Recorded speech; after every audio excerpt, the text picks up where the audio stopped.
In today's video, you'll learn 6 habits that will make people love being around you, with examples from a celebrity that is almost universally loved, Ryan Gosling. Most people go into conversation wanting to be liked. This can massively backfire if done wrong, making you look needy and insecure. So instead of going into a conversation thinking, I hope they like me, go into it with the intention to have fun. This mindset shift can completely change your social life. If you want a specific technique to make conversation more fun, play around with absurd analogies. Here's an example from Ryan talking about a dog he rescued while filming Nice Guys. There's a little dog, it's below 0, and I thought, oh, what harm can it do? And I let it in the house. When I came back from work, it was like a fecal Jackson Pollock. It was just... You might think this is hard to do, but it's actually easier than it looks. For instance, in this next clip, Ryan is embarrassed by a dish towel covered in pictures of his face. He doesn't want to look at it. What's the first analogy that comes to your mind when you think of something that hurts to look at for too long? Hey girl, bet you'd rather be doing these dishes. That's what this woman thinks you say. It's like looking at the sun. I can't stare directly at it. One trick to get the biggest laugh possible is the mind's eye method. Create a ridiculous mental image in the person's mind. For example, listen to how Ryan describes Emma Stone's reaction after being lifted over his head for a dance scene in their movie Crazy Stupid Love. Ryan lifts me over his head and what did I do, Ryan? I've never had this happen, but I imagine if a possum fell out of a tree instead of trying to scratch your eyes out, it would be something similar.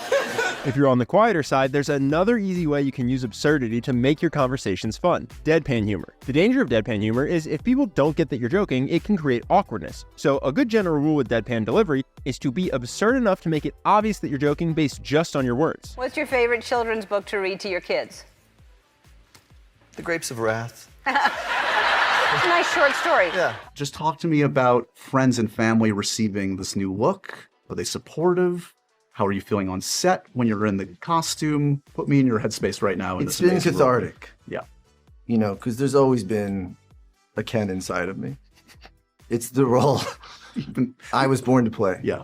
You know. You saw there that even though Ryan starts out deadpan, he'll often transition to showing a smirk or a smile to let people in on the joke. I've had this Kenergy, if you will. No, that's beneath you. And the Kenergy is alive in me now. You're better than that. I feel a Ken in you. Smirking or smiling makes it easier for people to recognize that you're being playful. It lets you do stuff like this next clip and get a laugh. All right, I'll go with you, No, Harrison. I agree. You're my man. You're my man today. Get out of the way. Thank you. Do you guys need help with the cameras? Can I...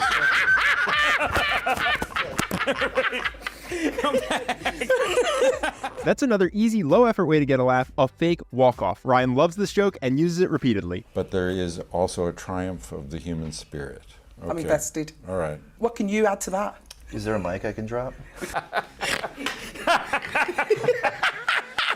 Now, being fun is a great start to a conversation, but it won't automatically make people admire you. One reason Ryan is so admired is because he's a good-looking famous actor. That's tough for the rest of us to copy. But Ryan is also admired for his confidence, and that is something we can all massively improve if we train it the right way. This might seem counterintuitive, but one of the best ways to both look and feel more confident is by telling funny, embarrassing stories from your past. You look confident because you're willing to share parts of yourself that many people would try to hide. And you feel more confident because you start to internalize that you don't have to be perfect for people to like you. As an example of this, listen to Ryan lean into the embarrassment after Graham Norton shows a video of him in a dance contest as a kid. I wish I could say someone said, here, you have to wear this. But that was my idea. I thought, I have a vision for this number. It's purple and silver hammer pants.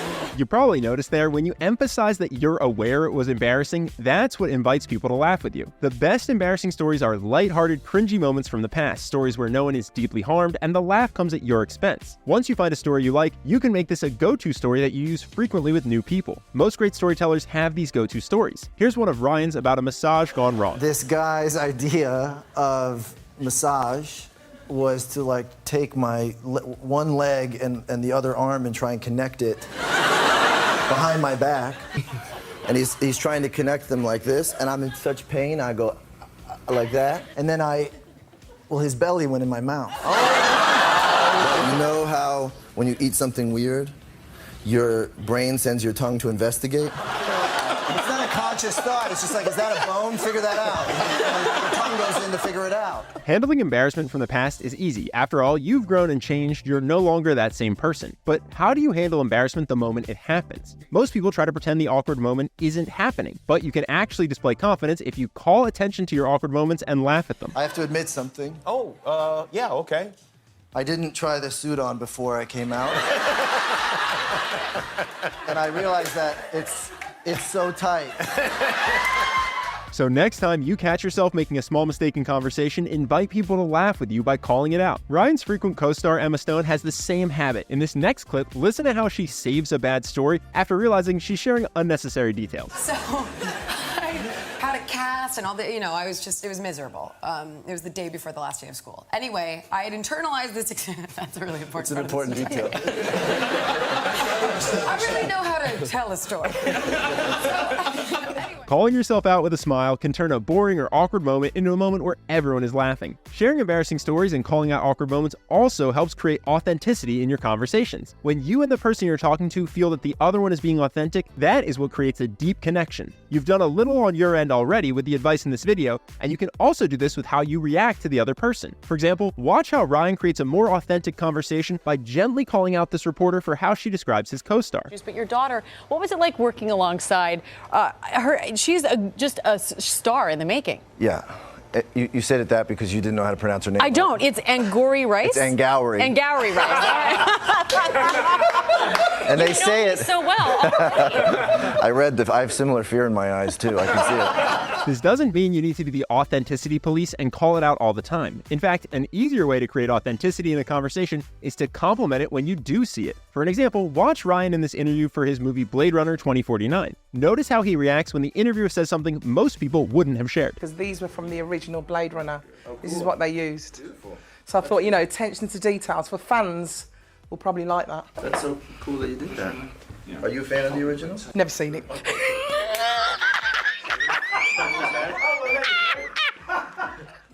I appreciate your candor. Complimenting authenticity is a great way to encourage more of it. It'll also make people feel good around you. Too often, people think of conversation simply as an exchange of information. A huge part of someone wanting to see you again is their emotional experience when they're around you. An important caveat here, do not be fake. But if you see something in someone that you genuinely admire, tell them. Show that you like who they are. Thank you so much. Thanks for having me. He's a nice guy. The nice guy. A funny guy. Oh, that's a nice way to Oh, isn't it? You see how I did that? You like how I did that? Okay. You should do this professionally. You're good at this. You can come back tomorrow. I believe you're going to be the best host ever, my friend. Well, thank you. Well, I hope I was. If you're worried this will make you seem like a suck-up, you can mix some good-natured teasing into the same conversation. Here's an example from Ryan a minute later in that last clip. Who hosted the Oscars the year you were nominated for? Ellen.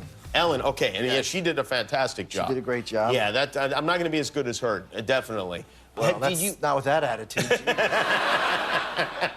Come on, man. For more lighthearted compliments, you can combine the compliment with a joke. Ryan does this in this next clip, complimenting Conan on his iconic string dance. You seem like such a fan of a string dance. Have you ever tried it in the comfort, the privacy of your own home? I can't do the string dance. Nobody can. I had a friend who died trying to do this.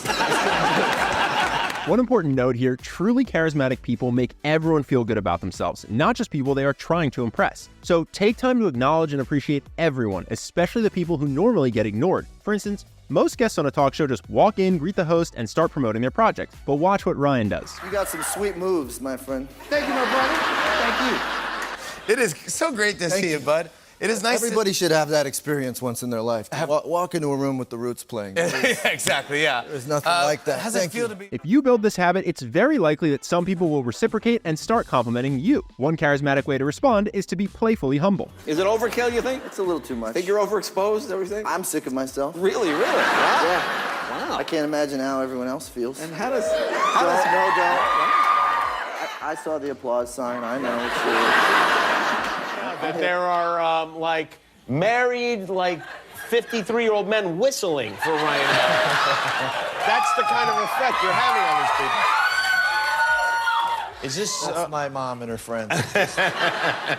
Told them not to come. Don't respond like this to every compliment, but mixing in some playful humility along with genuinely appreciating compliments is a powerful combination. Now, obviously Ryan isn't thinking about all of this while he's in conversation. He does it without thinking. That's your ultimate goal too, to be charismatic effortlessly, without even trying. One way to do that is to build these habits one at a time. So you pick just one thing you like from this video and make it a point to try it in your next conversation. Stick with that one charismatic habit until it's something you do naturally, then move on to another. The second, faster way to do this without thinking is to internalize the confident mindsets that naturally create charisma. One of those confident mindsets that you can learn from Ryan is self-validation. You don't get the sense from watching Ryan that his main goal is to get the approval of other people. No moment captures that better than his reaction at the Oscars after his movie La La Land was initially announced for Best Picture, only to have it taken away and given to the real winner, Moonlight. The actors in the audience should be much less invested in this award than Ryan since he's the one in the movie, but look at their reaction compared to his.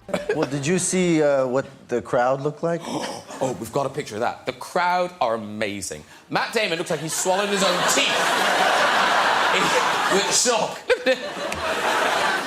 I mean, it was like they were watching their childhood homes catch fire. This viral moment was something many people found extremely admirable. In a situation where most people would be upset, he's totally unfazed and can even find humor in it. This calm, centered, lighthearted attitude is something that draws people to you. Listen to Ryan explain how he's able to stay so cool and calm in that moment. I thought someone had been hurt. You know, the way everyone was talking amongst themselves, it felt like someone had a heart attack or worse, and it felt like someone was in danger.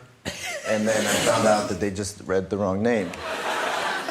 Ryan maintains perspective. He realizes that at the end of the day, the Oscar is a little 13-inch trophy. It's not life or death. Now, you probably aren't an actor going up for an Oscar, so what can you learn from this to carry yourself with unshakable confidence in your own life? So much of confidence is simply internalizing that the stakes aren't that high. People see someone they're attracted to and they freeze up, heart racing, breath quickening, unable to muster the courage to say anything. Or you have an interview, date, presentation, whatever, and you don't present yourself well because you're too nervous to be your best self. It is a superpower to go into a conversation and really feel that you don't need anything from it. Sure, you'd like the job, the date, whatever it might be, and that's okay. Want it, don't need it. You'll have other opportunities, and no matter what happens, you'll be okay. If you can internalize that belief, suddenly you radiate confidence without even trying. Suddenly things just come easy to you, and you're making incredible impressions wherever you go. You might think building this type of deep confidence will take you a long time, or maybe you think it's impossible for you, that you could never actually feel this way. But building deep, unshakable confidence is way easier than you think. With the right game plan, you can become significantly more confident in just a few weeks. If you want the fastest way I know to take your confidence and charisma to the next level, you may like our 30-day video program, Charisma University. Just listen to some of the things our past members have said. I had confidence in some areas, but not in others. Then Charisma University changed that for me. Since beginning the program, I have seen noticeable changes in my life. It has helped me unlock the confidence that comes with knowing that I can go into any social situation and crush it. I wasn't truly confident. I was constantly seeking validation and cared too much about other people's opinions. But now my life has improved tremendously because of CU. I find it way easier to connect with people, to have great interactions, and to be happy even if things don't go the way I wanted them to. Taking this course has been one of the most impactful decisions of my life. I can't recommend it enough. Thank you so much for this program. After going through Charisma, I've made more friends, have higher self-esteem, and can more easily talk to people I don't know. I've solidified my values, and I know who I am. We guarantee Charisma University will change your life. That means you can take the entire course, and if you don't think it's worth every penny, you can refund yourself from right inside the program. If you want to see if it's right for you, click the link on screen now or in the description below. Either way, I really hope you enjoyed this video, and I'll see you in the next one.